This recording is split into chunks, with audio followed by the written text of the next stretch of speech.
Bienvenue sur l'Atlas des contes. Imaginez une grotte sombre sur le mont Silène. Dehors, le vent froid fait plier les pins et murmure des secrets anciens. Hermès, le messager ailé, le passeur de monde, le dieu des routes, des rêves malicieux et des idées qui surgissent dans la nuit. Celui qui ne reste jamais immobile et qui nous rappelle que le chaos peut devenir harmonie. C'est ici que commence son histoire. Installez-vous confortablement. Prenez une couverture. Laissez le vent des pins et la brume vous envelopper. L'histoire commence maintenant. Le vent du mont Silène descendait par vagues froides, s'insinuant entre les rochers comme une entité vivante. Il froissait les genévriers, faisait gémir les pins anciens et couchait les oliviers argentés dans une révérence inquiète, comme si la montagne elle-même pressentait une transgression imminente. À l'abri de cette agitation, dissimulée dans une grotte étroite dont l'entrée se confondait avec la roche, Maya retenait son souffle. L'enfant qu'elle tenait contre elle venait de naître. Il ne criait pas, il ne cherchait pas son sein. Il observait, ses yeux, trop vastes pour un nouveau-né, absorbait la pénombre comme s'il y lisait un langage secret. Chaque goutte d'eau glissant sur la paroi, chaque frémissement du feu mourant, chaque souffle du vent semblait être enregistré, catalogué, compris. Maya sentit une crispation lui serrer la poitrine. Non une peur instinctive, mais la certitude aiguë qu'elle venait de donner naissance à quelque chose qui la dépasserait. Elle posa doucement son front contre celui de l'enfant. « Tu es trop éveillé », murmura-t-elle. Elle connaissait les dieux. Elle connaissait leur colère, leur jalousie, leurs lois tacites. Et surtout, elle connaissait Héra. Si la reine de l'Olympe découvrait cet enfant, né de Zeus dans le secret, la punition serait implacable. C'est pour cela qu'elle avait fui, pour cela qu'elle avait choisi la montagne, l'isolement, le froid. Mais ce n'était pas Zeus qu'elle craignait le plus. C'était ce que l'enfant était déjà. Hermès, le nom s'imposa à elle sans réflexion comme une évidence dangereuse. À l'instant où elle le prononça à voix basse, l'air sembla vibrer. Une pulsation invisible parcourut la roche, glissa dans la terre, remonta vers le ciel. Sur l'Olympe, Zeus interrompit un conseil sans comprendre pourquoi. Une sensation fugace, semblable à une faille dans le tissu du monde, traversa son esprit. À Delphes, Apollon pinça une corde de sa lyre trop fort. Le son qui en sortit n'était ni faux ni juste, seulement instable. Une dissonance qui persista dans l'air bien après que la note se fut éteinte. Quelque chose venait de naître, et cela ne tiendrait pas en place. Maya ne dormit pas cette nuit-là. Elle observa son fils, attentive au moindre mouvement, au moindre souffle trop régulier, trop maîtrisé. Lorsqu'enfin l'épuisement la gagna, ce ne fut que pour quelques instants. Elle se réveilla dans le silence. Hermès n'était plus dans ses bras.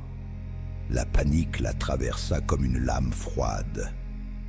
Elle se redressa brusquement, cherchant des yeux le berceau improvisé, la couverture de laine, la trace du petit corps. Hermès se tenait debout. Ses pieds nus étaient posés sur la pierre humide de la grotte. Ses doigts exploraient la paroi, suivant les fissures naturelles comme s'il en lisait la carte. Il ne titubait pas. Il ne vacillait pas. Il souriait. Maya sentit ses jambes se dérober. Aucun dieu, aucun mortel, aucun enfant ne marchait ainsi à peine né. Elle tendit la main pour l'attraper, mais il se détourna doucement, sans précipitation. Comme s'il avait anticipé son geste, il s'approcha de l'entrée de la grotte. Hermès. Non. Il ne l'écouta pas. D'un pas souple, presque joyeux, il franchit le seuil et disparut dans la nuit. Dehors, le monde s'ouvrit à lui comme un terrain de jeu infini. Hermès avança sans hésitation, guidé par quelque chose de plus ancien que l'instinct, une compréhension intuitive des passages, des équilibres, des dangers. Là où un faux pas aurait entraîné une chute mortelle, il posait le pied avec une précision parfaite. Les pentes abruptes devenaient des rampes naturelles, les ravins des raccourcis. Il observa, il apprit, il vit les bergers dormir près de leur feu, leurs bâtons posés à portée de main, leurs rêves lourds de fatigue. Il comprit leur routine, leurs horaires, leurs peurs nocturnes. Il observa les chiens de garde, nota lesquels aboyaient pour l'apparence et lesquels mordaient vraiment. Il observa aussi les animaux. Les chèvres lui apprirent l'audace, les corbeaux, la patience, les serpents, le silence. Et dans le lointain, il sentit une présence lumineuse, stable, écrasante, Apollon. Même sans l'avoir jamais vu, Hermès le reconnut, le dieu du soleil, de la musique parfaite, des trajectoires prévisibles. Tout chez lui était ordre, symétrie, clarté. Hermès fronça légèrement les sourcils, pas par haine, par interrogation. Pourquoi le monde devrait-il être immobile pour être beau? Cette nuit-là, Hermès se dissimula sur une hauteur surplombant les pâturages sacrés.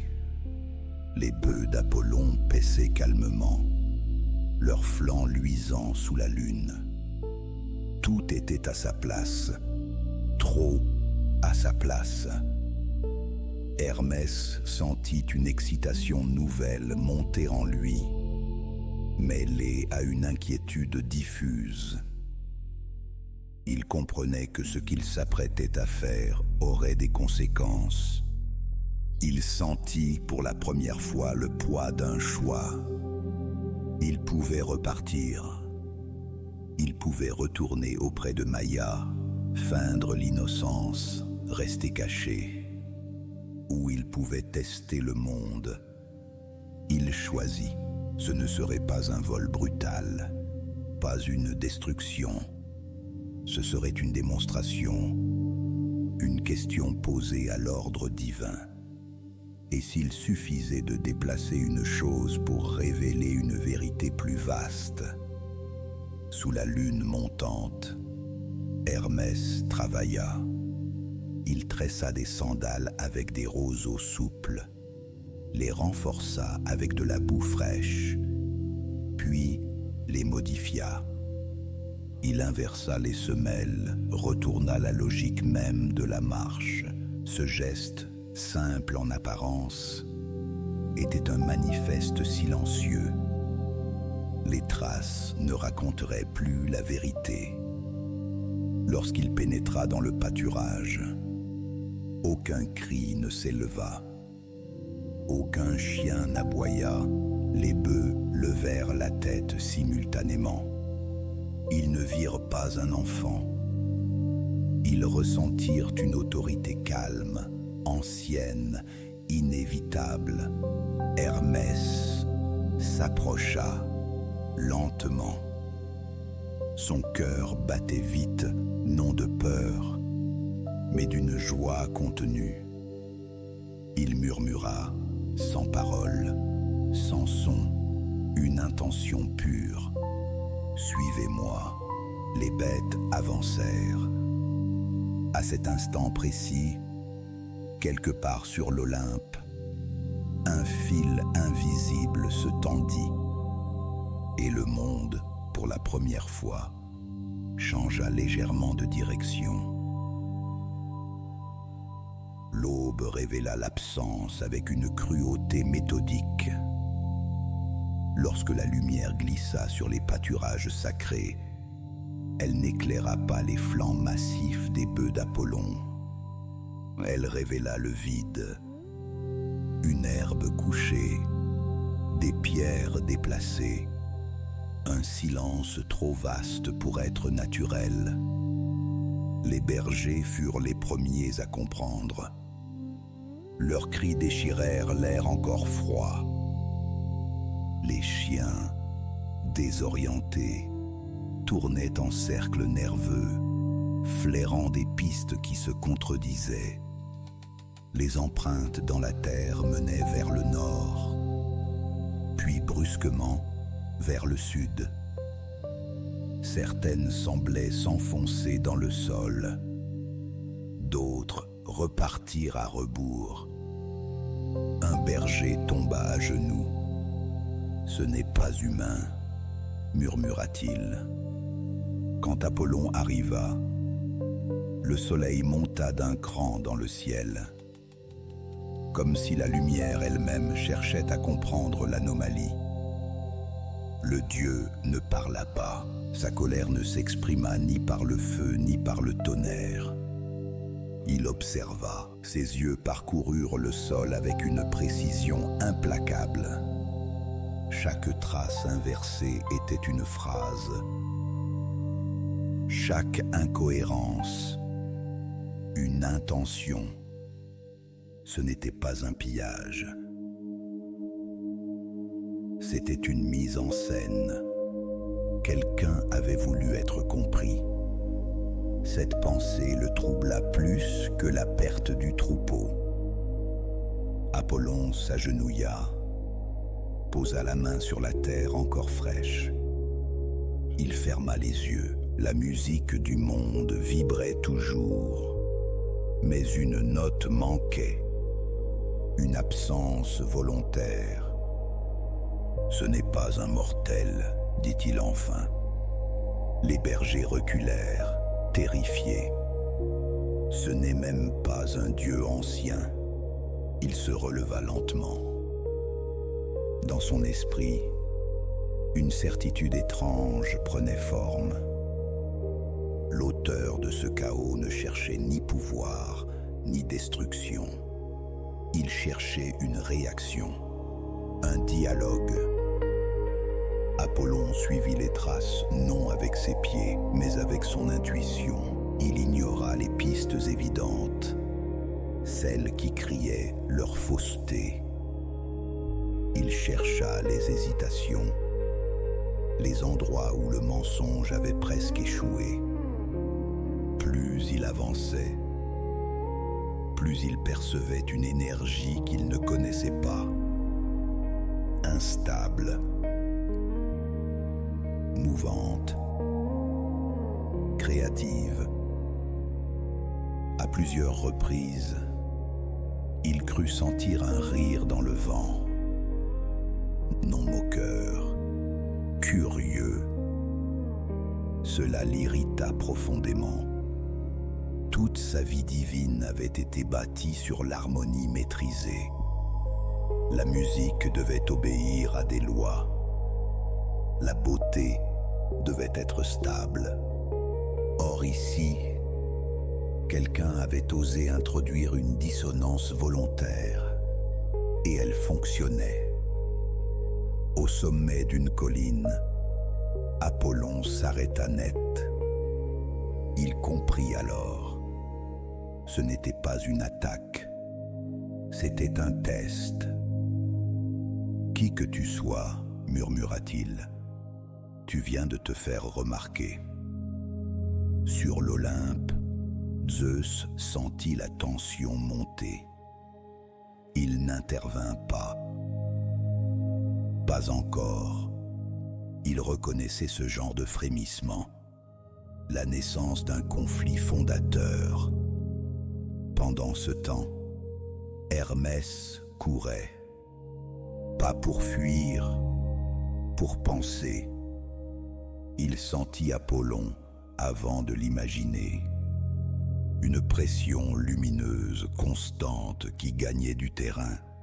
L'excitation de la nuit précédente s'était transformée en une inquiétude aiguë. Il avait réussi, mais il avait aussi déclenché quelque chose qu'il ne maîtrisait pas. Dans une gorge étroite, il s'arrêta, le souffle court. Pour la première fois depuis sa naissance, il se demanda s'il avait commis une erreur, pas morale, existentielle. Était-il condamné à être un perturbateur éternel, un dieu sans place? L'idée le frappa plus violemment que la peur d'Apollon. Il se réfugia dans une grotte étroite, dissimulée derrière des racines et des rochers effondrés. Là, pour la première fois, il resta immobile. Le silence pesa. C'est alors qu'il la vit. La tortue gisait près de l'entrée, déjà morte. Aucun signe de violence. Sa carapace était intacte, lisse, parfaitement courbée. Hermès s'accroupit près d'elle. Il la retourna doucement. Vide. Il resta longtemps ainsi, sans bouger. Quelque chose dans cette forme le fascinait. Une structure parfaite, mais creuse. Un potentiel inexploité. Il passa les doigts sur la carapace. Il sentit une vibration sourde, presque imperceptible. Une idée naquit. Pas un plan. Une révélation. Il n'était peut-être pas obligé de détruire l'ordre pour exister. Il pouvait le transformer. Hermès alluma un feu. Faible, discret. Il ne savait pas exactement ce qu'il faisait. Ses mains agissaient avant sa pensée consciente. Il nettoya la carapace. Il y pratiqua des ouvertures précises. Il récupéra des boyaux abandonnés par un berger. Il les tendit avec une minutie instinctive. La première corde vibra. Un son naquit, pas fort, pas parfait, mais vivant. Hermès recula, stupéfait. Il ajusta, essaya encore. La seconde note résonna plus profondément. La troisième fit vibrer la roche. La grotte répondit, amplifiant le son, renvoyé, transformé. Hermès sentit quelque chose se dénouer en lui. Sa peur se changea en concentration, son doute en recherche. Il ne volait plus, il créait. Il joua sans s'arrêter. La musique n'obéissait à aucune règle connue. Elle oscillait entre joie et mélancolie, entre rire et solitude. Elle racontait la nuit, la marche, la curiosité, le refus de l'immobilité. À mesure qu'il jouait, la montagne sembla écouter et la musique sortit de la grotte. Apollon s'arrêta en pleine traque. La note le traversa comme une flèche. Il reconnut immédiatement ce qu'il entendait et ce qu'il n'entendait pas. Ce n'était pas une lyre, ce n'était pas une musique apprise. C'était une naissance. Il sentit sa colère vaciller. Jamais, en des siècles de perfection musicale, il n'avait entendu une harmonie aussi libre. Elle ne cherchait pas à être belle. Elle était nécessaire. Apollon suivit le son. Chaque pas le rapprochait d'une vérité inconfortable. Quelqu'un venait de créer quelque chose qu'il ne contrôlait pas. La clairière baignait dans une lumière presque irréelle. Apollon entra le premier. Sa présence fit vibrer l'air. Hermès sortit lentement de la grotte. Il était couvert de poussière. Il tenait l'instrument contre lui comme un bouclier improvisé. Ils se firent face. La colère d'Apollon était réelle, dense, solide. « Tu as volé ce qui m'appartient », dit-il. Hermès ne répondit pas. Il leva l'instrument. Il joua. Il raconta sans mots la nuit, la marche, l'appel du monde. Il raconta l'impossibilité de rester immobile, la peur de n'être qu'un dérangement, la solitude d'un dieu né trop vite. Apollon sentit quelque chose céder. Cette musique ne le défiait pas. Elle l'élargissait. Quand la dernière note s'éteignit, le silence ne fut pas vide. Il fut plein de possibilités. Apollon inspira lentement. « Qui es-tu » demanda-t-il enfin. Hermès releva les yeux. « Je suis celui qui passe. » Et à cet instant, Apollon sut que le monde ne serait plus jamais parfaitement immobile. Le silence qui suivit la dernière note ne ressemblait à aucun autre. Il ne retomba pas brutalement. Il s'étira, dense, vibrant, chargé d'échos invisibles. La clairière semblait suspendue hors du temps, comme si le monde retenait son souffle avant de décider de la suite. Les feuilles cessèrent de frémir.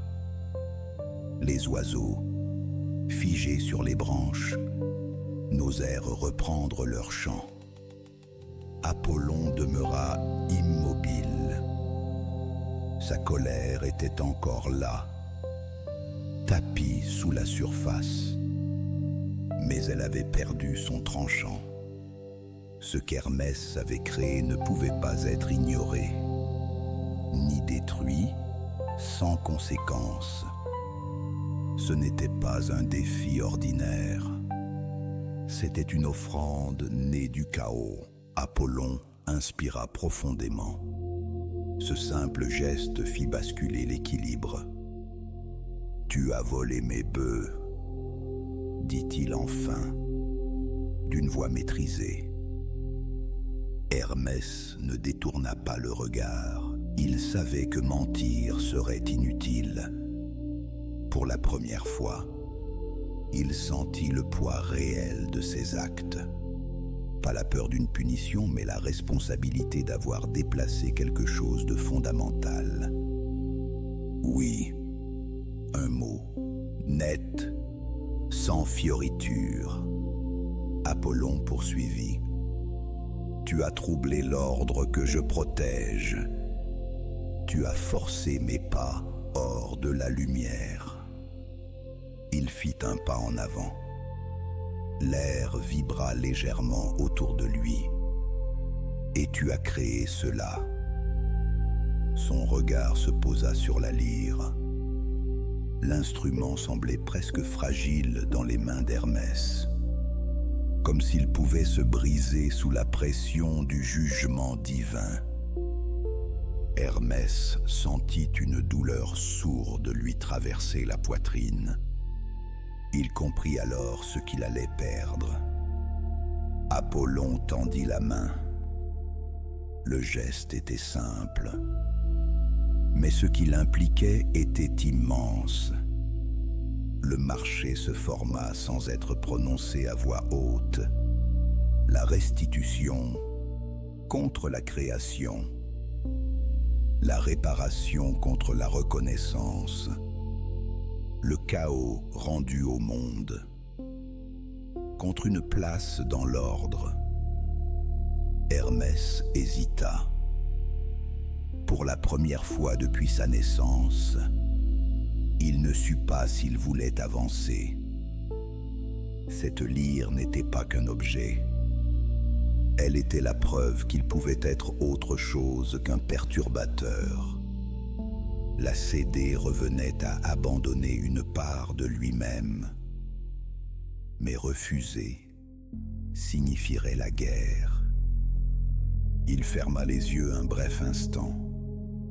Dans son esprit, il revit Maïa, la montagne, les chemins, la fuite, la solitude.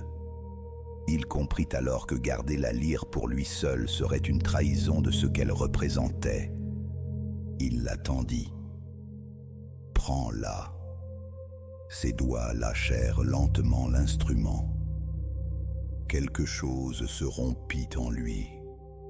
Quelque chose d'autre naquit aussitôt. Apollon saisit la lyre. Lorsqu'il effleura les cordes, une vibration familière, mais transformée, parcourut l'air. Il sentit immédiatement que cet objet ne lui appartenait pas vraiment. Il n'en était que le dépositaire.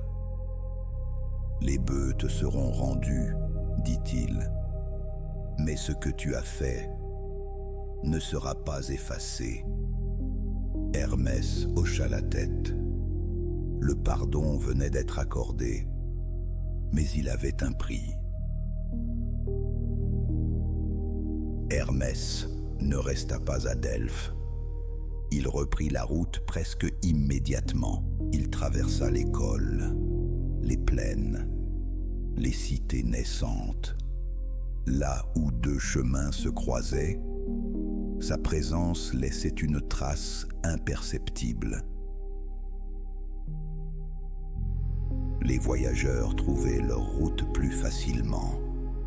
Les échanges devenaient possibles. Les idées circulaient. Les menteurs l'invoquaient. Les marchands lui faisaient des offrandes. Les poètes sentaient son souffle derrière chaque métaphore audacieuse. Hermès marchait, toujours.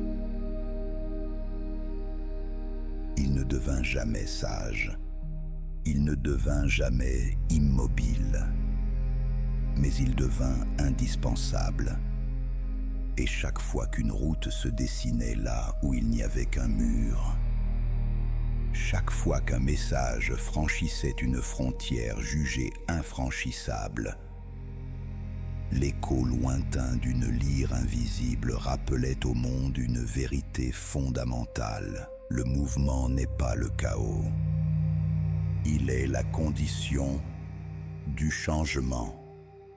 Hermès ne s'arrêta jamais, et grâce à lui, le monde apprit à avancer. Et maintenant, alors que les dernières notes de la lyre d'Hermès s'estompent doucement dans la nuit du mont Silène, laissez-en résonner les échos en vous. Ce mélange de malice joyeuse, de ruse inventive et de réconciliation fraternelle.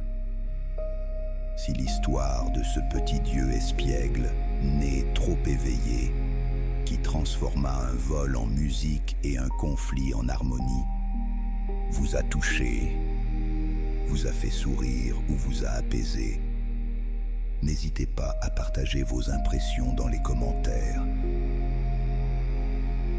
Dites-moi ce que vous avez ressenti en écoutant ces pas légers sur les sentiers invisibles, ou proposez d'autres mythes que vous aimeriez entendre.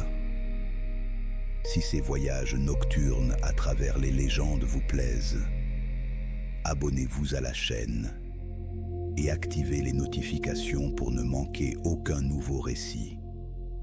Et si cette narration vous a bercé vers le sommeil, un simple j'aime est une belle façon de soutenir ce travail et de permettre à ces histoires anciennes de continuer à murmurer dans la nuit. Le conteur vous remercie de votre écoute et vous souhaite une douce et agréable nuit.